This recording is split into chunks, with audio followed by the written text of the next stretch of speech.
ಮೊನ್ನೆ ಚಿಕ್ಕಬಳ್ಳಾಪುರದಲ್ಲಿ ಕೆಂಪೇಗೌಡ ಜಯಂತಿ ಆಚರಣೆ ವೇಳೆ ಕಾಂಗ್ರೆಸ್ ಶಾಸಕ ಪ್ರದೀಪ್ ಈಶ್ವರ್ ಮೇಲೆ ಚಪ್ಪಲಿ ಎಸೆದ ಪ್ರಕರಣ ತೀವ್ರ ಸ್ವರೂಪ ಪಡೆದುಕೊಂಡಿದ್ದು ಬಲಿಜ ಸಂಘ ಹಾಗೂ ಅಹಿಂದ ಪ್ರದೀಪ್ ಈಶ್ವರ್ ಬೆಂಬಲಕ್ಕೆ ನಿಂತಿದೆ.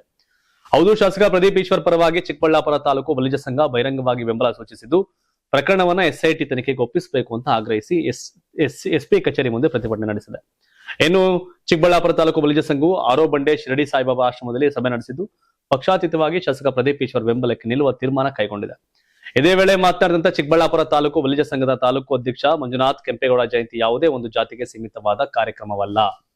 ಶಾಸಕರು ಕೆಂಪೇಗೌಡರಿಗೆ ಹಾಗೂ ವೇದಿಕೆಯಲ್ಲಿದ್ದ ಗಣ್ಯರಿಗೆ ಗೌರವ ಸಲ್ಲಿಸಿದ್ದು ಅವರಿಂದ ಯಾವುದೇ ಪ್ರಚೋದನೆ ನಡೆದಿಲ್ಲ. ಬದಲಾಗಿ ಕಾರ್ಯಕ್ರಮದಿಂದ ಹೊರಹೋಗುವಂತೆ ಕೂಗಾಡಿ ಪರಿಸ್ಥಿತಿಯನ್ನು ಹದಗೆಡಿಸಲಾಗಿದೆ ಅಂತ ಆರೋಪಿಸಿದರು. ಇನ್ನು ಸಭೆ ನಂತರ ಚಿಕ್ಕಬಳ್ಳಾಪುರ ಜಿಲ್ಲಾ ಪೊಲೀಸ್ ವರಿಷ್ಠಾಧಿಕಾರಿ ಕಚೇರಿಗೆ ತೆರಳಿದ ಬಲಿಜ ಸಂಘದ ಮುಖಂಡರು ಸಂಸದ ಡಾಕ್ಟರ್ ಕೆ ಸುಧಾಕರ್, ಬಿಜೆಪಿ ಮುಖಂಡ ಸಂದೀಪ್ ರೆಡ್ಡಿ ಹಾಗೂ ಪಿಎನ್ ಕೇಶವ್ ರೆಡ್ಡಿ ವಿರುದ್ಧ ದೂರು ಸಲ್ಲಿಸಿದ್ರು. ಕೆಂಪೇಗೌಡರು ಯಾರಿಗೊಬ್ರಿಗೆ ಸೀಮಿತ ಅಲ್ಲ, ಅಗ್ರಿ.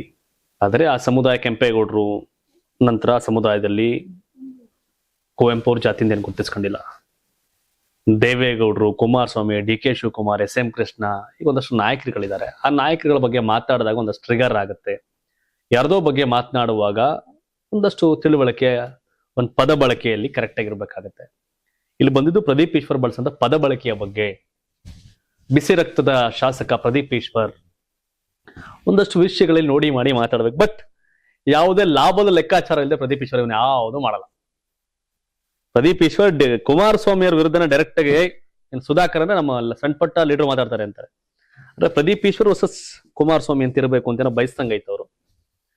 ಅದಕ್ಕೆ ಅವ್ರಿಗೆ ಬೆಂಬಲ ಇದೆ ಡಿ ಕೆ ಶಿವಕುಮಾರ್ ಅವ್ರದ್ದು ಮತ್ತೆ ಸಿದ್ದರಾಮಯ್ಯ ಅವ್ರದ್ದು. ಬಟ್ ರಾಜಕೀಯ ಅನುಭವ, ರಾಜಕಾರಣದ ದಿಕ್ಕು ದೆಸೆ ಶಾರ್ಟ್ ಟರ್ಮ್, ಹೀಗಾಗಿ ಗೊತ್ತಿದೆ ಇದನ್ನು ಫೇಸ್ ಮಾಡಿದವ್ರೆ ಅಂತ ಕಾಣುತ್ತೆ ಪ್ರದೀಪ್ ಈಶ್ವರ್. ನೋಡೋಣ.